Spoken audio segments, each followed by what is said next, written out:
ಅಶ್ವಿ ಗೌತಮ್ ಅವರಿಂದ ನಾನು ರೌನಿ. ಪ್ರಶ್ನೆ ಬಂದಿದೆ. ಹೆಚ್ಚು ಯಾರು ಮಾಡಿದ್ದಾರೆ ಹೋಗ್ಬಿಟ್ಟು ಮಾನಸಿಕ ತಿಳಿಸ್ಕೊಳ್ಳಿ.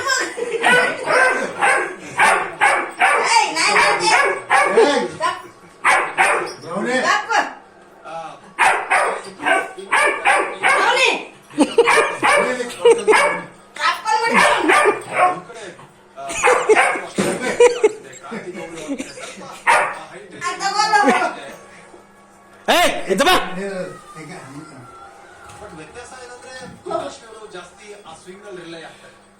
ಕ್ರಾಂತಿಗೌಡ ಸ್ವಲ್ಪ ಪೇಸ್ ಮೇಲೆ ಒತ್ತಡ ಕೊಡ್ತಾರೆ. ಹೈ ಆರ್ಮ್ ರಿಲೀಸ್ ಇರೋದ್ರಿಂದ ಆ ಪೇಸ್ ಮೇಲೆ ಒತ್ತಡ ಕೊಟ್ಟು ಸ್ಟಂಪ್ ಟು ಸ್ಟಂಪ್ ಬೌಲಿಂಗ್ ಮಾಡಕ್ಕೆ ಶುರು ಮಾಡ್ತಾರೆ. ಬಟ್ ಇವ್ರ ರಿಲೈ ಆಗೋದು ಸ್ವಿಂಗ್ ಮೇಲೆ. ಸೊ ಅದಕ್ಕೆ ಡೆಕ್ ಹೊಡೆದಾಕುವಂತ ಬೌಲರ್ ಕ್ರಾಂತಿ ಜೋರಾಗಿ ವಿಕೆಟ್ ಹೊಡಿತಾರೆ. ಇವರು ರಿಲೀಸ್ ಮೇಲೆ ಕಾನ್ಸಂಟ್ರೇಟ್ ಮಾಡುವಂತ ರಿಲೀಸ್ ಅವರ ಸ್ಟ್ರೆಂತ್. ಗೊತ್ತಾಗುತ್ತೆ ಕಾಸ್ವಿ ಯಾಕೆ